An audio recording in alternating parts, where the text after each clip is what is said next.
Hello everyone, my name is Nicola Rossi. I am a PhD student at the National University of Córdoba in Argentina.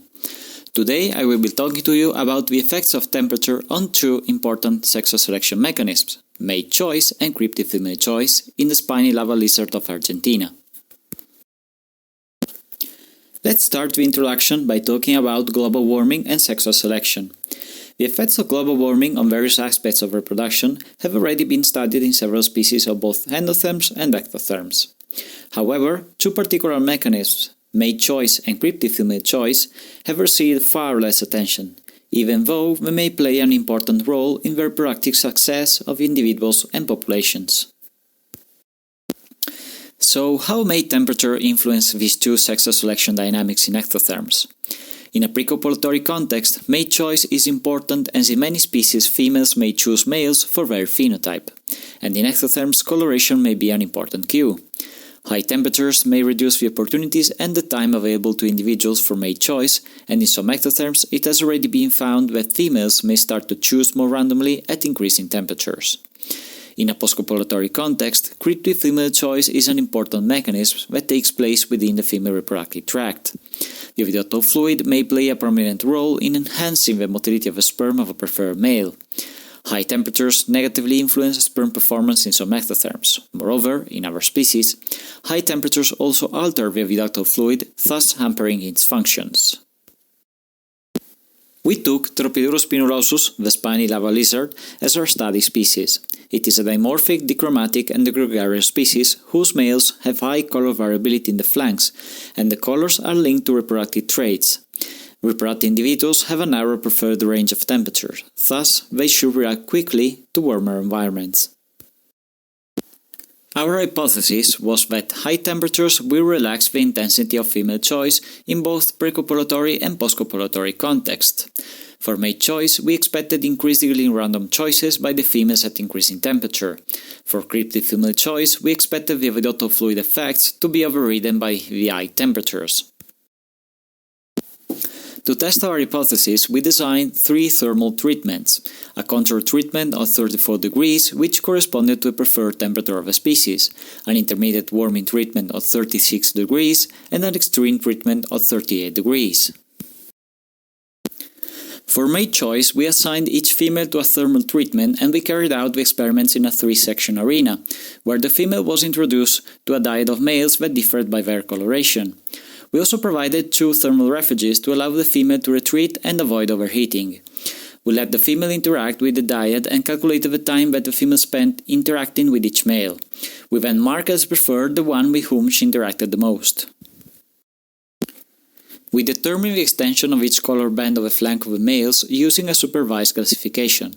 We summed the extension of the color bands to obtain the total percentage of colored areas for each male.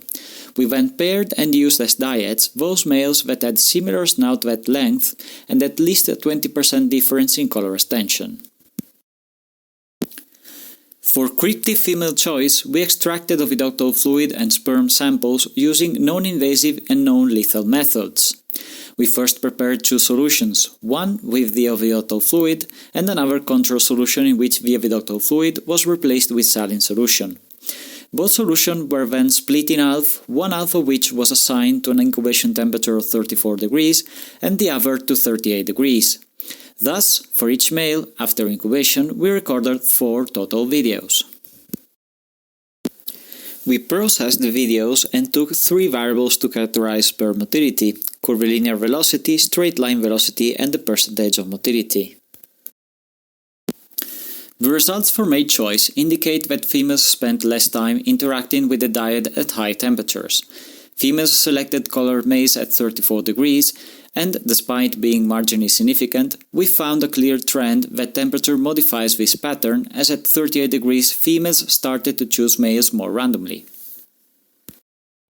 The results for cryptic female choice show that at the preferred temperature of a species, females exert a selection towards males that show a higher yellow extension, while also leveling the percentage of motility of the blue ones, reducing their advantage. High temperatures significantly lessened both effects, thus relaxing the intensity of a cryptic female choice. In conclusion, we found that our hypothesis was confirmed as high temperatures associated to global warming relax the intensity of selection in both precopulatory and postcopulatory contexts in Tropidurus spinulosus. In a mate choice context, females start to choose males more randomly at high temperatures, possibly because of the reduction of time available to evaluate their traits and behavior. For cryptic female choice, at high temperatures the oviductal fluid loses part of its discriminating ability, therefore relaxing the selection towards males with lower extension of the yellow bands and allowing the higher capacity of maintaining sperm motility of males with high blue extension. This could be due to a loss of protein function in the oviductal fluid caused by the high temperatures. Still, further research should be carried out on other relevant sexual selection mechanisms, also taking into account other aspects of a multifaceted global warming, such as the frequency of heat waves. This will provide a clearer picture of the role of sexual selection in promoting or hindering adaptation to the increasing environmental temperatures. I thank you for your attention, and I will be happy to answer your questions anytime during the conference. Thank you again, and take care.